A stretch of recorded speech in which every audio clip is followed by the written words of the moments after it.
All right, moving to the NBA, Philadelphia and Boston last night.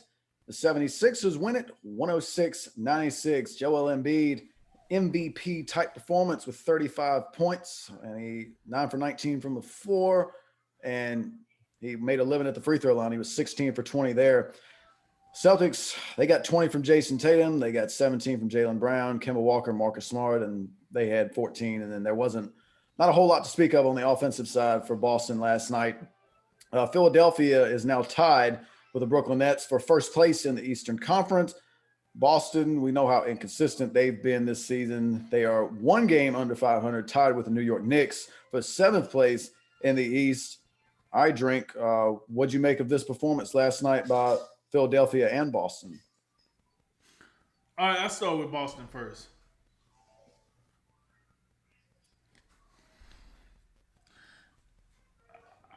Danny, I tell you what.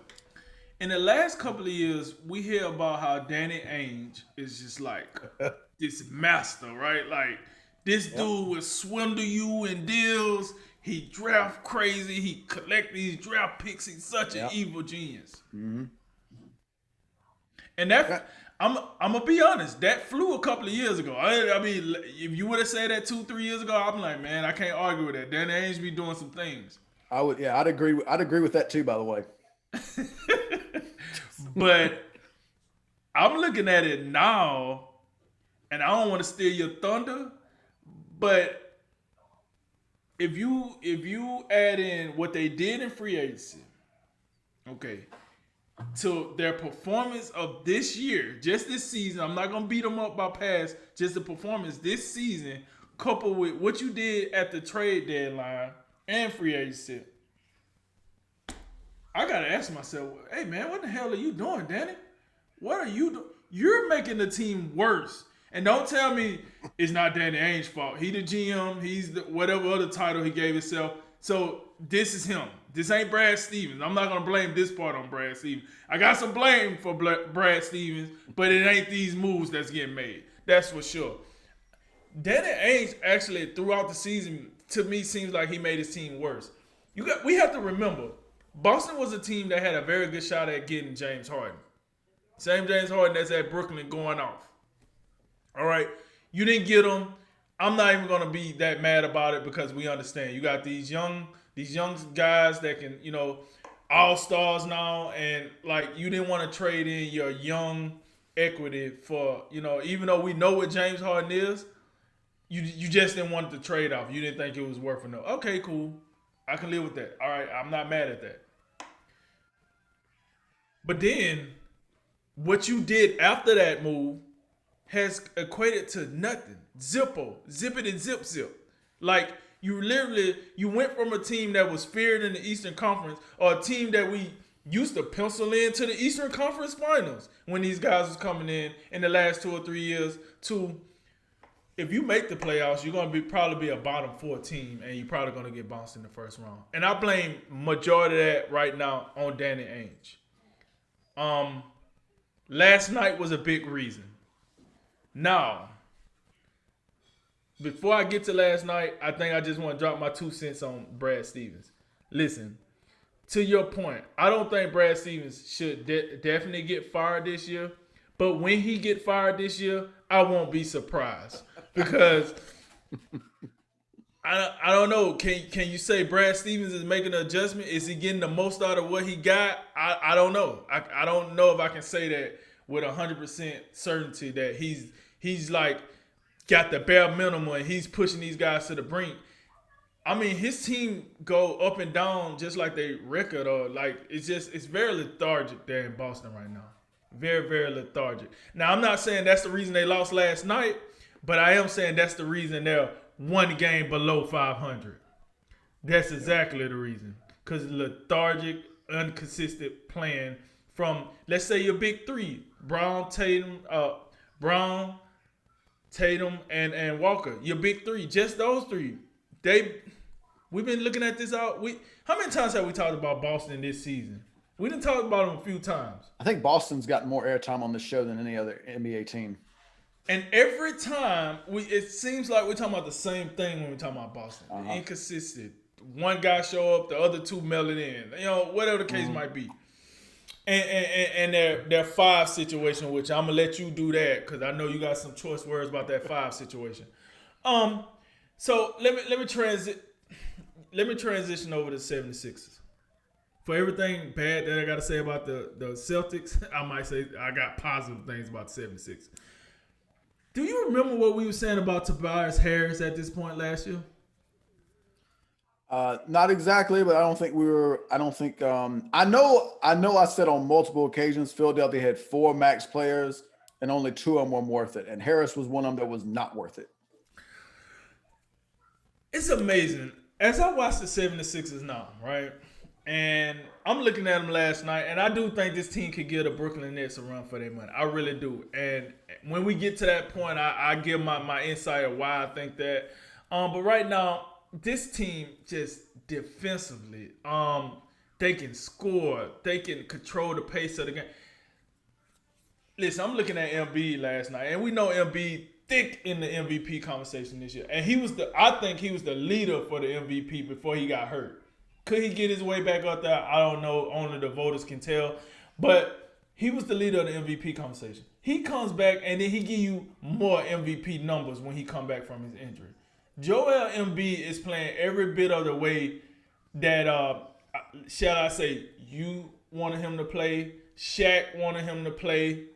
Charles Barkley wanted him to play. Like, when he was getting all that criticism season after season after season, it kind of got like, dang, are we picking on Joel Embiid? Is this realistic?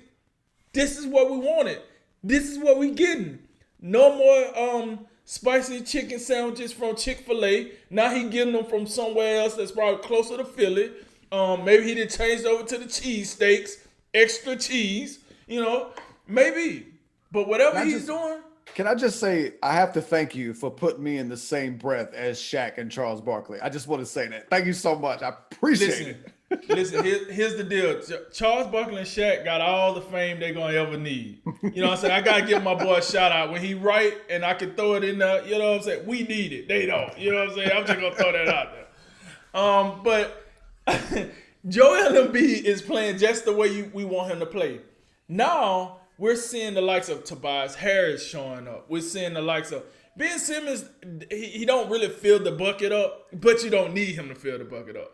And what Ben Simmons is giving to this team this year, coupled with everything else, that's what 76er fans. This is what y'all been waiting on right here. Bump the process, bump all the other stuff Hinkie had going on. We don't care about none of that. This is what y'all got going on. This is what y'all been waiting on. And I say this on more than one occasion. I think Philadelphia got the best backcourt defensive duo when they bring in Simmons and Thibault. Now, when I say I say best defensive, because you ain't get a whole lot offensively for that duo. Long as you keep them shooters around them, you'll be able to survive. You ain't get a whole lot of offensive, but defensively, you're getting the full package and twice on Sunday because them guys make it hard to. You can't even pass the free throw line without getting harassed, and most likely it's going to be a turnover or something. The best thing, man. So that's defensively. Now with the addition of Danny Green and Steph Curry and guys like that, now you done brought shooting to the game. Like we talked about in the past, that was one thing they was very, very avoid. From the minute they let J.J. Redick go, it was kind of like the shooting left with J.J. Redick. Now you done brought the shooting back. Now you got the spacing. Now Embiid can do what he can do. For whatever reason, Ben Simmons just kind of locked in on defense, and he want to be the defensive player of the year as a guard. I'm with that too. I'm with all the smoke. This team, with the way Brooklyn is playing, this is going to be a hell of a series if they stay focused and do what they got to do, and Kevin Durant come back tonight. But if they stay focused and do what they got to do, listen, this is going to be a hell of a matchup. I'm going to be honest with you to close this out. Boston don't have anything for Philadelphia this year. I don't care when they play, how many times they play. I do know Boston has eliminated the 76ers 2 years in a row. I got that. that ain't this. That ain't this. This go ahead and you can shoot me them stats all you want. Not you, but anybody can shoot me them stats all they want to give me that pass stuff. That ain't happening this year. Boston might get swept if they meet each other this year. They might go and get them out of here. So, with that said, it's unfortunate, but the 76ers are for real. They are an NBA final team. And that's what we seen last night. The Celtics aren't, for whatever reason. We'll find out here shortly after the season. For whatever reason, they're just not playing well. Something's not clicking. I don't know what it is. So, with that said, my biggest takeaway is the 76ers seem to be for real, man. They seem to be a legitimate threat out there in the East. I think it's them and Brooklyn, and then a bunch of, I don't know. I'm sorry, Milwaukee, you done fell into the group with the rest of them. I'm sorry, you're not, Milwaukee don't get, I'm sorry, they don't get my elite Eastern Conference pass right now. I'm sorry, I'm not, impressed with what I'm seeing with Milwaukee. Right now, it's Brooklyn. It's Philly for me right now, and the rest of the guys got to catch up with them. And then you know how I feel on the Western Conference, them two LA teams. I don't care what's going on outside of, like, right now, but I feel like it's the two LA teams. And then, if you want to talk about Utah, you want to talk about Phoenix. Them, for me right now, those are one-hit wonders. I like classics. The LA teams are looking like classics. I want to talk about Denver. Denver right now is in between the one-hit wonder and the classic. But either way, Either way, I got where we're going with this. I see where we're going. So with that said, man, hey, shouts out to the 76ers. I like what they got going on, and the Celtics got to figure it out, man. To that point that you made about if these two teams meet in the playoffs this year, because that is an excellent point you brought up. Boston has been kind of the whatever the word, I can't even think of the word I'm looking for, but they've been a real problem for Philadelphia in the playoffs. And a lot of it has been to do with the defense Boston has played. They've had great post defense. They've been able to give Embiid problems. They don't have that this year. And Boston, if they meet again, if it's a 1-8 or a 2-7 matchup, Boston would do well to win one game. I think that's the best they could hope for. That'll be 5 games at most. Philly moves on. Boston is over. And to echo what you said about Danny Ainge, because I think at least in the past couple weeks, Danny Ainge, this trading deadline, and I do know Evan Fournier didn't play last night. He's in the COVID protocol. I get all that. But the trade deadline was curious. I said it right, from the get-go, the day after a couple days after the trade deadline. I didn't understand. You pick up Evan Fournier, but you give up Daniel Tice and whatever, Wagner and Luke Cornett and, whatever else. That's a huge loss, and it's showing up. And in a game like this, and if this was a playoff series, Daniel Tice is the difference. Daniel Tice gives them at least a chance. He's not going to stop Embiid, but him along with Robert Williams gives you a chance, and it gives you more fouls because Robert Williams was out in 14 minutes last night. He fouled out 6 fouls in 14 minutes, couldn't stay on the floor.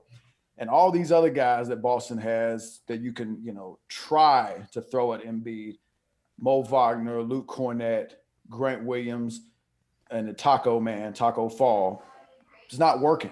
None of those guys have a chance. And that was a big difference. And Embiid had his way, 35 points, and he lived. He might as well pitched a tent at the free throw line. So for this individual game, it was all about Embiid. He was dominant. That's because you look at Tobias Harris wasn't great last night. Ben Simmons was just, he was okay. They didn't get and Ben Simmons standards, he was okay. Yeah. Really nobody else, other than Danny Green, really blew your socks off. But for Boston, it's the same thing we've been talking about. We've been giving Brad Stevens a lot of heat this year, and rightfully so. But yeah, I think Danny Ainge deserves some criticism because that was a really confusing trade deadline. I still don't understand it, and I would like to know what the mindset was giving up Daniel Tice, because that's he's obviously, the four guys that they still have with Kemba, Marcus Smart, Tatum, and Brown, those are your four key guys. But Daniel Tice is a major piece. I mean, the defensive versatility he has, he can step out and hit a three. He does a lot of things, takes charges. I think it's really hurt their depth because I love Robert Williams. I've said it for, most of this season. But not Boston needs both of them because this was tough for Robert Williams last night. You could tell he was just overmatched, and most people are against Joel Embiid. But I mean, Boston, I don't blame them for having a lot of confidence in Robert Williams, but I'd be curious and I'd be interested in hearing what you think about this. Why not keep both of them and just make Robert Williams a starter if you want to, or just give Robert Williams more minutes? I don't know Daniel Tice from a can of paint, but he seems like, a team-oriented guy. If Brad Stevens and Danny Ainge think more of Robert Williams helps the team, I feel like Daniel Tice could accept that and take a little bit of a back seat. Yeah, I'm gonna be honest with you. I don't think Daniel Tice did anything wrong, to be honest. Or like I don't think he would have a problem with your scenario, to be honest. What I think happened is Daniel Tice's contract mixed with what he can do allowed them to trade him to make that Evan Fournier deal go through. I mean, I don't think that was the direct thing, the 3 team deals and all this. I just feel like his contract, because he wasn't getting paid a lot. And I feel like what he can do, we talking about him now, so he can do something. And I think for what he was getting paid and what he could do, the Celtics, it was easier for them to move him. And they regret it. Long story short, I think they regret it. Just like they regretted letting Al Horford go. It happens. And so, I mean, that's what happens, though, when the money gets involved and this, that, and the third. But I don't think they did it on purpose. It's just one of the things he shot himself in the foot. I think, back to Brad Stevens, the most damaging thing you could say about Brad Stevens is the team doesn't have any consistency. And I don't see an identity, really. I think like defensively, they've kind of been a mess all year. No consistency there either. And then offensively, so they have two young all-stars, obviously, who are great players, averaging both of them around 25 a game. Kemba Walker's a great third option to fill out your big three. We know about Marcus Smart. But I don't back to Tatum and Brown. I don't see who's really the lead guy here. See, and that's right. And that's the problem this year. See, last year, Tatum was the guy. I understand that Kemba was the all-star coming in from Charlotte and, Brown was playing better. But Tatum was the guy because, before the season stopped because of COVID, remember, Tatum was cooking. He was that guy for the Celtics. Yeah. And that seemed to be their identity. Give it to Tatum, run it through Tatum. Let's see. And you made it to the Eastern Conference Final with that recipe. Like you said, this year, we don't have that. Now what? Yeah, I think, and I mean, I would still think Tatum is the guy, but it doesn't seem like last season you mentioned, especially before the shutdown, Tatum was hot. He had that Sunday on ABC game where he just cooked the Lakers. And I thought it carried over into the bubble and so on. But it doesn't seem as clear to at least by, when you watch them play. And I think it really shows up in the fourth quarter. They really their offense seems to just bog down and it's just a bunch of ISO ball and it just doesn't work. And especially it's not going to work against a team like Philadelphia, which is so sound defensively, pretty much, all the way around. Their backcourt defense is something, and you've been lauding their backcourt defense rightfully so, but I think all the way around, I mean, everybody, most of their guys are plus defenders. But and Brad Stevens, by the way, you could very well be right. If the season if Boston cannot figure this out and they can at least, look respectable in the first round, because it's looking less and less like they're going to be able to, get in decent playoff position. If you don't get to that 4 and 5 seed, then you're going to be facing Philly, Brooklyn, or Milwaukee, and good luck, because those 3 teams are clearly better than Boston at this point. So Brad Stevens could very well be in trouble. I wouldn't let him go for one bad year, because a guy that's been there, 8 or 9 years, whatever it is, You made 2 Eastern Conference Finals. This has not been a good year for him. It ain't been a good year for Danny Ainge either.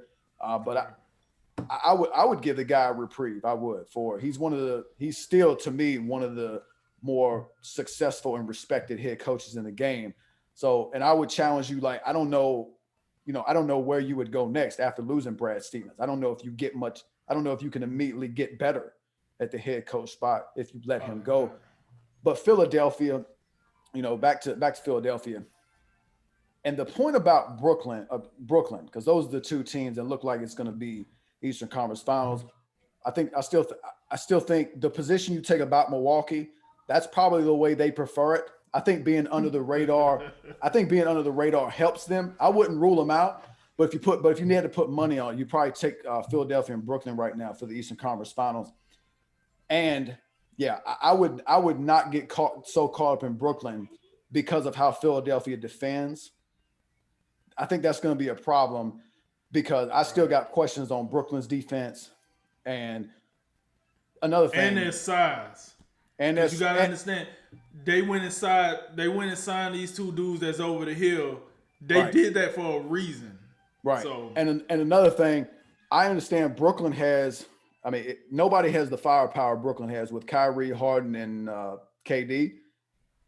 But Brooklyn has no one that can handle Joel Embiid. No. So that automatically that's a problem. Plus, you got to remember Ben Simmons. Defensive Player of the Year candidate. I've been told. So he's gonna be about as good as you can do on. You'd probably have to say he gets KD. I would imagine. So you got to imagine he's gonna have a chance to stay with him. And then Thibault, Danny Green, young guy, veteran guy. They can guard, and they're gonna at least make Kyrie and James Harden earn their points. But I really think in the big picture, because Philadelphia was clearly the better team last night. Boston was so sloppy in the first half. 14 turnovers, 20 for the game, almost similar to how Baylor was against Gonzaga. Mm-hmm. But I really think this game and this season really, really shows, because there's been this whole Joel Embiid, Ben Simmons. If you had to trade one of them, who would you trade? And Joel Embiid, his injury history has always been a big reason, and that's absolutely been fair. But when you talk about, if you can get the guy healthy, you can keep him on the floor. Joel Embiid is an MVP talent. Ben Simmons is a fine player, all-star, does a lot of things right. Great court vision, can rebound, defend. All of those things are true. But this whole thing about, guys that live in the paint to that degree, you should be disqualified from bringing up a field goal percentage statistic. So you shooting 55%. You better be with your 6'10" and shooting everything at the rim. It's almost. Hold on, I got a little pushback. So should we discount the dominant performance that Zion put in and out because he live in the paint? Or are you talking about this just for guards? I think it was definitely more of a guard point, but I would also apply it to big guys as well. DeAndre Jordan shooting like 75%. He lives at the rim. I get your Zion point. But at least we know Zion can shoot it. He's just so dominant he doesn't have to.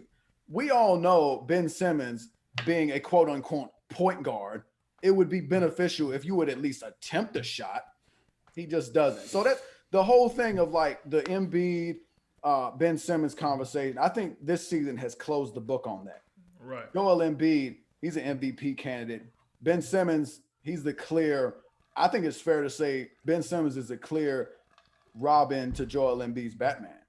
I think that's something we can absolutely say. And I got to admit, I'm still not a Tobias Harris guy. He's having a career season. I get all that.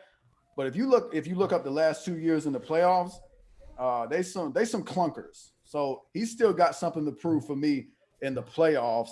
And if he can maintain this level of play, plus you get this Danny Green, oh yeah, Philadelphia can beat Brooklyn.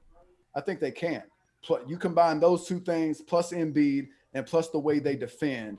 In the big picture, Philadelphia can absolutely beat Brooklyn And people should be much like we might have got a little overwhelmed, over carried away about Gonzaga with Timmy Right. Suggs and Kispert. I think that's if there's one thing we learned, let's not make the same mistake with Brooklyn and their Right. three superstars.